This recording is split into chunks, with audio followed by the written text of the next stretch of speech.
Hello बच्चों, मैं हूं गोपाल पालीवाल, आपका फिजिक्स टीचर। बच्चों, जेई मेंस और एडवांस के प्रीवियस ईयर क्वेश्चंस बहुत इंपॉर्टेंट होते हैं और मैं इन्हीं क्वेश्चंस को कॉन्सेप्चुअली अपने यूट्यूब चैनल पे सॉल्व करवाता हूं। आप मेरे साथ प्रैक्टिस कर सकते हैं और पसंद आने पे मेरे चैनल को सब्सक्राइब भी करें। अभी जो क्वेश्चन सेलेक्ट किया बच्चों, a point particle of mass small m moves along the uniformly rough track P Q R as shown in the figure. बच्चों, ये एक रफ ट्रैक है P Q R. The coefficient of friction between the particle and rough track equals mu. अब बच्चों, इस track के ऊपर है जो पी से एक पार्टिकल रिलीज किया जाता है, करेक्ट। और इस होल ट्रैक का पी क्यू आर का है जो कोफिशिएंट ऑफ फ्रिक्शन जो है वो म्यू है बच्चों। The particle is release from rest from the point P से रिलीज किया जाता है and it comes to rest at a point R, और आर पे ये रेस्ट में आ जाता है। The energy is lost by the ball over the path P Q and Q R. बच्चों, पी क्यू पाथ और क्यू आर पाथ के ऊपर जो एनर्जी लॉस्ट होती है वो इक्वल है बच्चों, R equal to each other and no energy lost when particle changes direction. जब डायरेक्शन पी क्यू क्यू पे उसकी डायरेक्शन चेंज होती है, इस डायरेक्शन में चलता है, तो there is no loss of energy, it is given. ये दिया हुआ है, कोई एनर्जी का लॉस नहीं है। The value of coefficient of friction mu and the distance X R respectively close to. तो आपको सबसे पहले तो म्यू की वैल्यू फाइंड करनी है और एक क्यू आर की डिस्टेंस आपको फाइंड करनी है। तो बच्चों, इस क्वेश्चन को हम सॉल्व करते हैं। सबसे पहले इस लॉजिक को काम में लेंगे। The energies lost by the ball over the path P Q and Q R of the track are equal to each other. बच्चों, energy lost, work done against friction is lost as heat. बच्चों, वो heat की form में आ जाती है। Work done against friction मतलब external agency friction के अगेंस्ट जो वर्क करती है, that gets converted into work. तो इट मीन्स है जो friction, work done by friction जो होता है वो होता है बच्चों minus mu M G cos theta into P Q. ये वर्क डन बाय फ्रिक्शन है। और फ्रिक्शन के अगेंस्ट जो वर्क होता है वो ये होता है mu M G cos theta into P Q.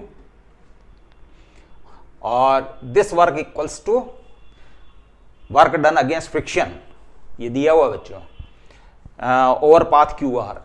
तो ये हो जाएगा बच्चों म्यू एम जी और क्यू आर, ये हो गया बच्चों।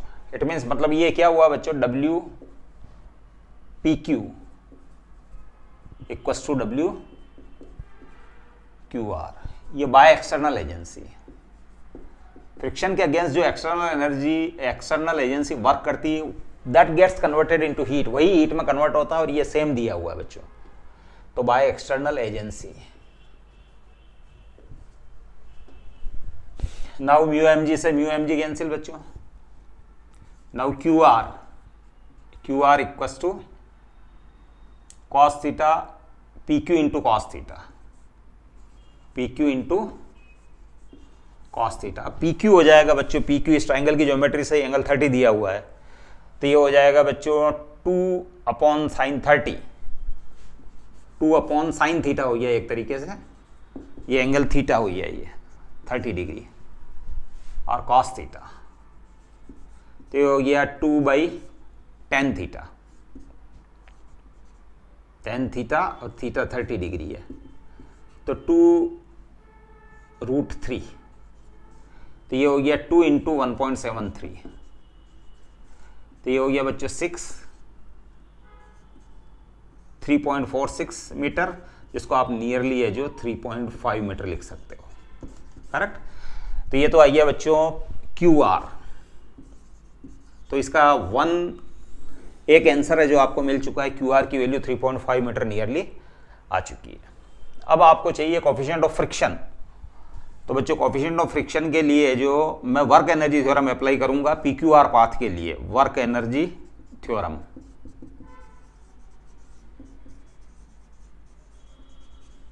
For P Q R path, correct. तो पी से क्यू तक है जो एक तो ग्रेविटेशनल फोर्स एक्ट कर रहा है और फोर्स ऑफ फ्रिक्शन एक्ट कर रहा है, तो ये दोनों वर्क करेंगे, करेक्ट। तो ग्रेविटेशनल फोर्स जो वर्क करेगा वो हो जाएगा बच्चों एम जी एच। पी से क्यू तक वो ट्रेवल करता है, तो वर्टिकल डिस्टेंस जो है वो 2 मीटर है, तो एम जी एच, चाहे एच 2 मीटर है बच्चों। और फ्रिक्शन जो वर्क करता है वो हो जाएगा minus mu M G cos theta इस केस में, correct. Minus mu M G cos theta into P Q, और Q से R तक जो वर्क डन हो जाएगा वो हो जाएगा by friction minus mu M g into Q are,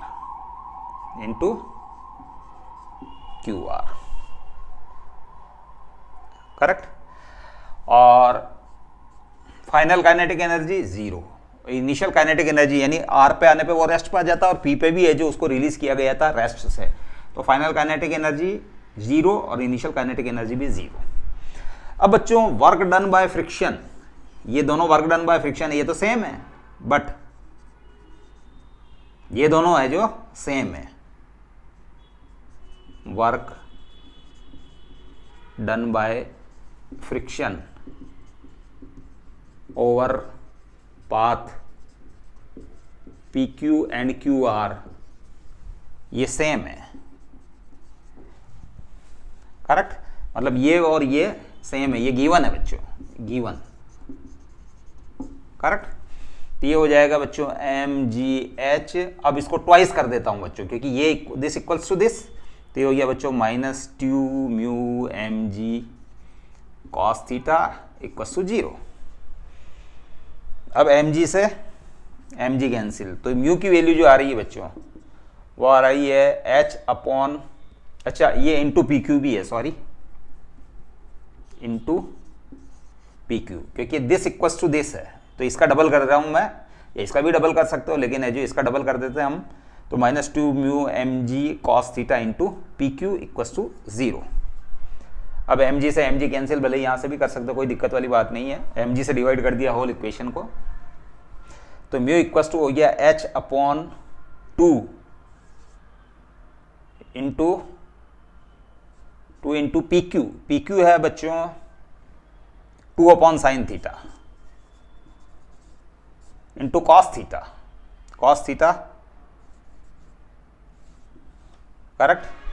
अब h है जो एक इक्वल्स टू आपने जो 2 मीटर है, h इक्वल्स टू 2 है, तो h है जो 2 होने से 2 से 2 कैंसिल हो गया, और ये 2 tan थीटा बाई 2, अब थीटा 30 है तो tan 30 बाई 2 यानी 1/2 रूट 2, 1/2 रूट 3, सॉरी 1/2 रूट 3, तो 1/2 रूट 3 को अगर सॉल्व करें बच्चों तो ऑलमोस्ट है जो 0.29 आता है, तो म्यू इक्वल्स टू 0.29 है और क्यू आर इक्वल्स टू 3.5 है, तो ऑप्शन सी इज करेक्ट। तो I hope you have learn this question properly. हम अगले क्वेश्चन के साथ फिर मिलेंगे। Stay blessed till then, thank you.